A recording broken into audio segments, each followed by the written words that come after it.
मेरा हिंदी के साथ जुड़ाव 7 साल से ज्यादा है।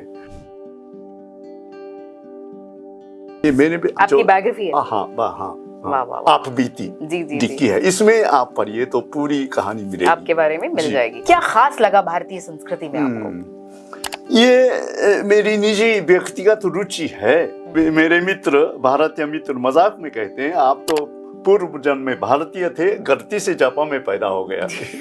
ये बिल्कुल ठीक कहते हैं। विभिन्नता में एकता है। हमारे जो जापानी है ना, भारत को एक आदर्श देश के रूप में देखते भी है। आधुनिक भारतीय भाषाओं का ज्ञान जरूरी है। पद्मश्री मिलता है तो कैसा लगता है? बहुत, मैं तो अद्भुत, ये तो भरोसा भी नहीं कर सका था। वाजपेयी जी का चेहरा देखता रहा तो 10 मिनट में 2 बार ठहाका मारा था। वाह, क्या बात है। मेरा पूरा शरीर गदगद हो गया। अरे हमारे बच्चों ने वाजपेयी जी का दिल जीत लिया। क्या बात है। राम का दर्शन करना चाहता था, वही सपना पूरा हो गया। मैंने रामायण पर भी काम किया है। अच्छा, हाँ। नमस्कार। तो ऑनर्ड पर्सनालिटी का ये खास कारवां पहुंचा एक अनूठे अंदाज में खास पद्मश्री के साथ। जी हाँ, आज हम मुलाकात कर रहे हैं खास अतिथि से। नाम है तोमियो मिज़ोकामी।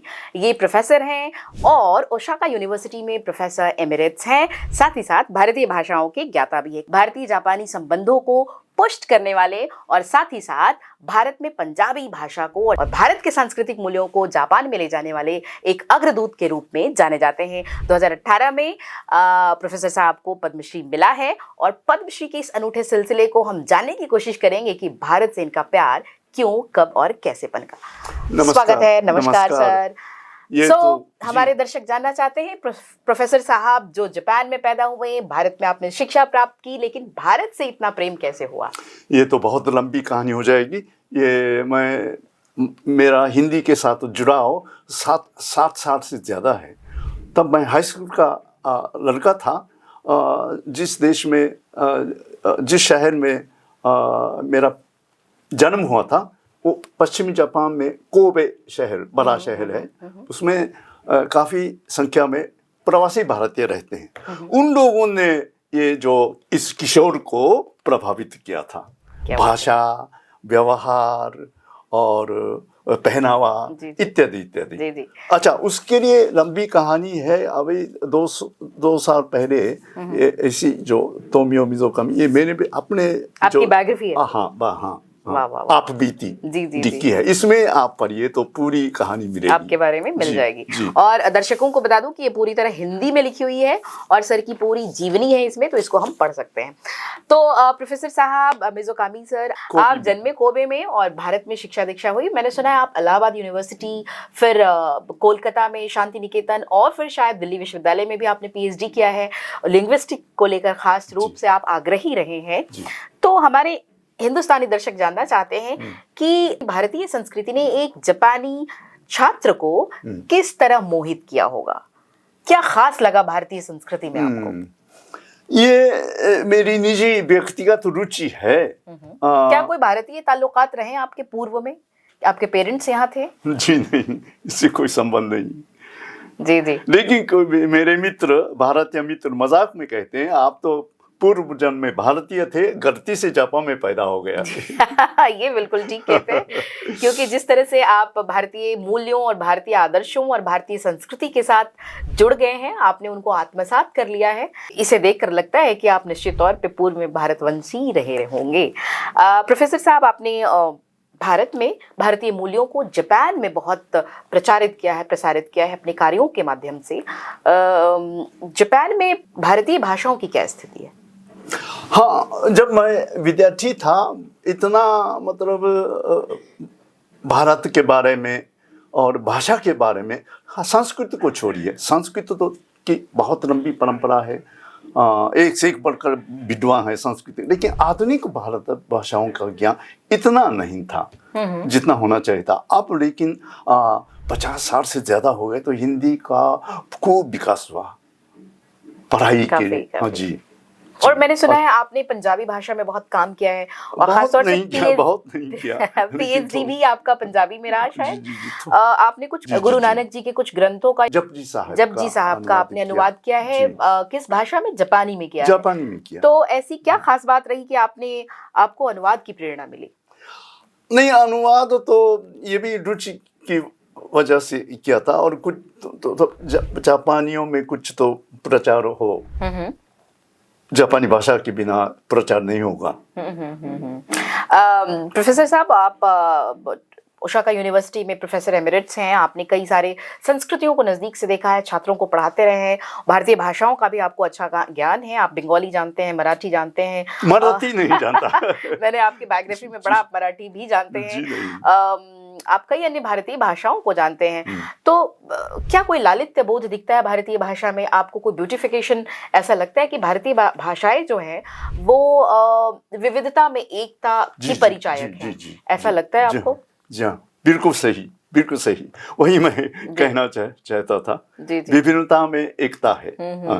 तो भाषाएं भी ना, और पंजाबी और हिंदी से काफी मिलती जुलती है ना। सिंधी और कश्मीरी तो बहुत दूर है, लेकिन सिंधी और गुजराती, मराठी थोड़ी थोड़ी तो मिलती है ना। मेरा उत्साह, मेरी जानकारी और मेरी जिज्ञासा उसी में है। क्योंकि हमारा जापान तो एक भाषा भाषी देश है ना, तो उस तरह का उदाहरण नहीं है। हाँ, तो भारतीय जापान संबंधों को आपने बहुत मजबूत किया है और आपको एक अग्रदूत के रूप में माना जाता है कि आपने भारतीय और जापानी संस्कृति को एक समन्वित रूप से वहां तक पहुंचाया और भारतीय मूल्यों को आपने जापान के कल्चर तक पहुंचाया है। इसको वहां के लोग किस रूप में देखते हैं? नहीं, ये तो बौद्ध धर्म के माध्यम से हमारे जो जापानी है ना, भारत को एक आदर्श देश के रूप में देखते थे और देखते भी है। तो लेकिन भारतीय विचार केवल बौद्ध धर्म नहीं है ना, बौद्ध धर्म के अलावा भी बहुत विचारधाराएं हैं। तो उस गहराई में जाना चाहिए और आधुनिक भारत के बारे में जानकारी प्राप्त करने के लिए हिंदी भाषा या बंगला वगैरह वगैरह आधुनिक भारतीय भाषाओं का ज्ञान जरूरी है। भाषा को पुष्ट करने के लिए। जी।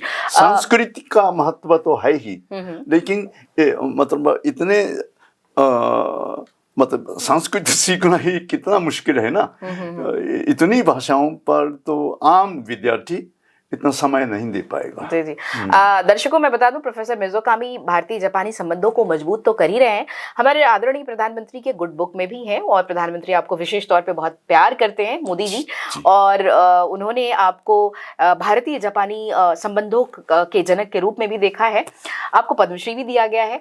तो जब एक जापानी को भारत के सर्वोच्च सम्मानों में से एक पद्मश्री मिलता है तो कैसा लगता है? बहुत, मैं तो अद्भुत, ये तो भरोसा भी नहीं कर सका था। जी। बिल्कुल, ये अद्भुत है। कैसा अनुभव रहा जब आप आए पद्मश्री लेने और आपके परिवार वालों को पता चला कि प्रोफेसर साहब को पद्मश्री मिल रहा है? गौरवान्वित हो गए, गौरवान्वित महसूस किया आपने? जी। और ये प्रधानमंत्री जी के साथ मेरा जो संपर्क है ना, ये संयोग से अटल बिहारी वाजपेयी जी के समय से था। अच्छा। हम 2000 के लगभग मैं अपने छात्रों का जो नाट्य दल है ना, हम तो छात्रों से हिंदी में नाटक। आप आईसीसीआर से भी लंबे समय से जुड़े रहे हैं? जी। Indian council for cultural relationship, right? जी। तो उसके थ्रू भी हमारी जो संस्कृति है वहां तक पहुंचती रही है। तो ये छात्रों को लेके, छात्रों के जो नाट्य दल को लेके हिंदी में नाटक करता था। हिंदी में नाटक? वो काफी 10 साल तक ना। तब वाजपेयी जी ओसाका में आए थे 2001 में। क्या बात है। तो कहा गया वाजपेयी जी के साथ के सामने हम लोगों ने मंचन किया। हाँ। और कैसी प्रतिक्रिया रही उनकी? अरे वो तो बहुत वो हास्य नाटक था। अच्छा। और 10 मिनट में छोटा करके ना किया था। तो मैं सूत्रधार के रूप में मेरी भूमिका थी ना, तो मैं 10 मिनट में वो दर्शक की ओर ना देख करके वाजपेयी जी का चेहरा देखता रहा। तो 10 मिनट में 2 बार ठहाका मारा था। वाह, क्या बात। मेरा पूरा शरीर गदगद हो गया। अरे हमारे बच्चों ने वाजपेयी जी का दिल दिल जीता। दिल जीत लिया, क्या बात है। प्रोफेसर मिज़ोकामी, मैंने ये भी सुना है, हमने ये सुना है कि हिंदी के जो हिंदी बेल्ट वाले विद्वान हैं वो आपके सामने बोलने से डरते हैं, क्योंकि उनको मालूम नहीं, है नहीं, नहीं, कि नहीं, मिज़ोकामी बहुत फर्राटेदार हिंदी बोलते नहीं हैं। नहीं ऐसी कोई बात नहीं। आजकल के तो क्या ये सच है? नई पीढ़ी आ रही है बहुत जी, जी। अच्छी, और हमारी जो मायोसान नामक जो महिला है जी, जी। उनका तो वो यूट्यूब में बहुत मशहूर हो गए। उनकी हिंदी सुनिएगा तो मेरी हिंदी कुछ भी नहीं है। नहीं, आपने काफ़ी अच्छी और अच्छी भाषा पे पकड़ है आपकी, आप हिंदी बहुत अच्छी बोल रहे हैं। मुझे लगता है इसकी वजह ख़ास है कि आपने लंबे समय तक हिंदी बेल्ट में अपना शिक्षण किया, पढ़ा, और फिर उसके बाद आप जापानी और भारतीय संबंधों को भी मजबूत कर रहे हैं। अभी हाल में ही विश्व हिंदी दिवस पे आपने कुछ बोला भी है और कई मंचों पे आप गए भी हैं। जी, जी। कैसे देखते हैं कि वैश्विक रूप से भारत का जो हिंदी है, यानी भारतीय भाषा जो है, ख़ासतौर से जब हिंदी की बात करते हैं, तो किस तरह से अपनी मजबूत स्थिति दर्ज कर रही है? ये बहुत कठिन सवाल है। जिस सम्मेलन में मैं हाजिर हुआ था इस बार, केवल हिंदी का नहीं था, भारतीय भाषा सम्मेलन था, वो तृतीय। तो हिंदी सम्मेलन में तो मैं हिंदी की ही बातें करता हूँ। तो इस बार जो हिंदी के अलावा भी कई भाषाएं दूसरे लोग बोलते थे, तो ये मेरा विषय था। हिंदी के साथ साथ कई इर्द गिर्द की आर्य भाषाएं जानता हूँ। तो इसी के साथ मेरा भाषण था। पता नहीं लोगों ने क्या, कुछ लोगों को अच्छा लगा होगा। नहीं, बहुत अच्छा लगा। और बल्कि दर्शक दीर्घा में बैठे लोग कह भी रहे थे कि प्रोफेसर साहब बहुत फर्राटेदार हिंदी बोलते हैं। हम तो मंत्रमुग्ध है सुन के कि प्रोफेसर साहब की हिंदी और जुबान बहुत अच्छी है हिंदी को लेकर। तो ये बड़ा अच्छा लगता है जब कोई जापानी विद्वान, स्कॉलर भारतीय भाषा को लेकर इतना आग्रही दिखता है, तो देश को बहुत गौरवान्वित महसूस होता है और वो गर्व भी होता है। प्रोफेसर साहब, आप अभी हाल में ही मेरे ख्याल से भारत दौरे पे हैं और आप अयोध्या गए हैं, प्रभु श्री राम जी का दर्शन भी किया है। कैसा रहा वो दर्शन? ये मैं बहुत दिन से जो वहाँ अयोध्या जा करके ये राम का दर्शन करना चाहता था, वही सपना पूरा हो गया। क्योंकि जो मैंने रामायण पर भी काम किया है। अच्छा। हाँ, रामानंद सागर कृत रामायण जो धारावाह जो हिंदी में था ना, उसका मैंने संपादन किया था, और इतनी मोटी, उसी के आधार पर वाचन पुस्तक को तैयार किया था। तो उसी के अनुसार मैंने 14 साल तक भाषा प्रयोगशाला में उसके विश्वविद्यालय के रामायण पढ़ाया था। और पढ़ाया था ही नहीं, पढ़ाते मैंने छात्रों से जाकर मैंने सीख लिया। वाह वाह वाह, मैंने, क्या बात है। तो आपने रामायण पे भी काम किया है। हाँ। प्रोफेसर मिज़ोकामी, राम को भारतीय जनमानस में और भारतीय संस्कृति में एक आस्था का केंद्र माना जाता है और वो बहुत अंदर तक अंतस में उतरे हुए हैं। तो राम और रामायण को लेकर जापानी संस्कृति में लोगों के कैसे विचार है? क्योंकि जापान संस्कृति जो है, जो जापान की संस्कृति है, बौद्ध धर्म को मानती है।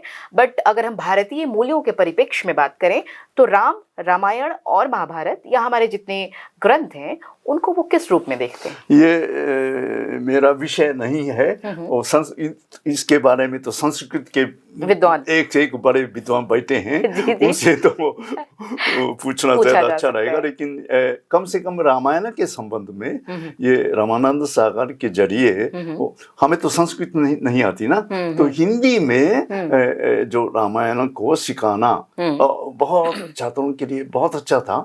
और ये पुस्तकीय ज्ञान ना हो करके जो असल में जो राम जो मैं वो गया, मैंने पूजा करके आया और बहुत ही भव्य लगा और बहुत ही, क्या कहना चाहिए, शांति देने वाला। हाँ, शांत, और पूजा करके आया तो बहुत तो आत्मा तृप्त हुई प्रभु के दर्शन करके। जी, बहुत ही क्या कहना चाहिए, भव्य लगा।